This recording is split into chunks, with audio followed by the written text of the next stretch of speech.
আজকে হাদিস পড়ছিলাম সকালবেলা, আল্লাহ পাক সবচাইতে বেশি ঘৃণা করেন 6 প্রকার মানুষকে। কয় প্রকার? বলেন বলেন। 6 প্রকার মানুষকে আল্লাহ সবচাইতে বেশি ঘৃণা করেন। আমি লিখে এনেছি হাদিসটি। এই 6 প্রকার মানুষের ভেতরে সবচাইতে বেশি আল্লাহর কাছে ঘৃণিত তারা যারা কথা বললে মিথ্যা কথা বলে। জোরে বলেন নাউজুবিল্লাহ।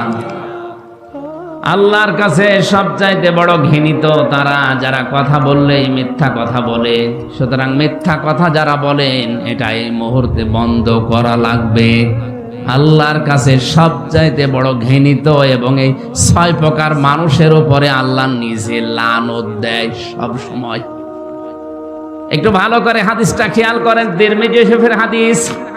আল্লাহর নবী বলেন 6 প্রকার মানুষের উপরে সব সময় আল্লাহর লানত, বরদোয়া, অভিশাপ, এবং আল্লাহ ঘৃণা করেন এদেরকে। এমনকি কিয়ামতের ময়দানে আল্লাহ তাদের দিকে তার কুদরতি চোখ দিয়ে তাকাবেন না।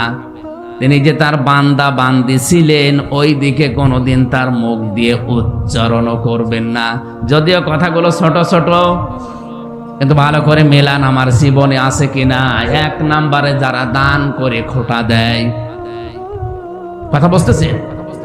6 প্রকার মানুষের উপরে আল্লাহর লানত, আল্লাহর অভিসম্পাত, আল্লাহ ঘৃণা করেন তাদের, কিয়ামতেও তাদের দিকে তাকাবেন না। প্রথম নম্বরে যারা দান করে খোটা দেয়। আপনি দান না করেন অসুবিধা নেই, কিন্তু দান করার পরে যদি কেউ খোটা দেয় আল্লাহর কাছে এটা ঘৃণিত মানুষ হয়ে যায়। দ্বিতীয় নম্বরে আছে যারা টাকনোর নিচে কাপড় পরে। এখানে কত মানুষ এরকম বসে আছে, নামাজও পড়ে অথচ এই কাজে লিপ্ত। এই কাজটা আজকে থেকে বন্ধ করা লাগবে, নয়তো আল্লাহ কিয়ামতের দিনও তাকাবে না। টাকনোর নিচে পায়জামা, প্যান্ট, লুঙ্গি, ইজার যাই বলেন এটা যেন পুরুষের নাচ। 3 নম্বরেরটা সবচাইতে বেশি যেটা আমাদের দেশে বৃদ্ধ জিনাকারী।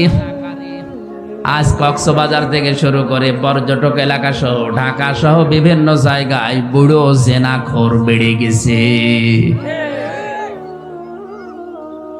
এখন যদি বলেন তাহলে যুবক বয়সে জেনা করা যায় না। বৃদ্ধ জেনাখোরের প্রতি আল্লাহর বেশি রাগ। 4 নম্বরে অহংকারী ফকির। কি বললাম?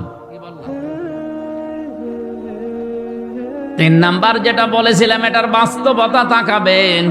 কত মানুষ নিজের জায়েজ বৈধ স্ত্রী থাকার পরও বৃদ্ধ বয়সেও গার্লফ্রেন্ড, বয়ফ্রেন্ড যাই বলেন বিভিন্ন জিনিস নিয়ে হোটেলে, বিভিন্ন জিনিস নিয়ে অনেকের ঘরে রাত কাটাচ্ছে, জেনা করছে, দেদারছে। আপনার প্রতি আল্লাহর লানত, আল্লাহর ঘৃণা, এবং কিয়ামতে আল্লাহ আপনার দিকে তাকাবেও না। 4 নাম্বারটা অহংকারী ফকির। কেন বললাম? এখন যদি বলেন ফকির মানুষ অহংকারী করে, তাদের বলেন আমরা তো কেউ ফকির না। আল্লাহর দৃষ্টিতে এখানে যারা আছি আমরা সবাই ফকির। আল্লাহুল গানিয়্যু ওয়া আনতুমুল ফুকারা। আল্লাহ পাক বলেন তোমরা সবাই ফকির, ধনী শুধুমাত্র আমি আল্লাহ। সুতরাং আমরা ফকিরের জাত, ফকিরের সন্তান। আমাদের অহংকার থাকলে আল্লাহ পাক ঘৃণা করবেন, তাকাবেন না। 5 নাম্বারটা মিথ্যাবাদী প্রেসিডেন্ট, শাসক। প্রথম নাম্বারে তো বলেছিলাম কথা বললে যারা মিথ্যা কথা বলে এদের উপরে আল্লাহর লানত, আল্লাহর ঘৃণা, কিয়ামতে আল্লাহ তাকাবে না। 6 নাম্বারের পয়েন্ট আবার রিপিট করে দিয়েছে, আলাদা কিছু মানুষের নাম যারা শাসক, যারা শাসক গোষ্ঠীতে আছে, যারা প্রেসিডেন্ট, রাষ্ট্রপতি, বড় বড় জায়গায় যারা আছে, এরা যদি মিথ্যা কথা বলে নিজের সাথে, জাতির সাথে, কিয়ামতে আল্লাহ এদের দিকে তাকাবেই না। সরে বলেন নাউজুবিল্লাহ। কথা বললে দেখা যায় সংবাদ সম্মেলনে 100টা কথা বলে 98টা মিথ্যা কথা। বলেন বলেন। পয়েন্টগুলো আকারে শেষ করে আমি শেষ কথা যেটা বলেছিলাম, সাক্ষীর আমানত, এটা বাংলাদেশে সবচাইতে বেশি খেয়ানত হচ্ছে।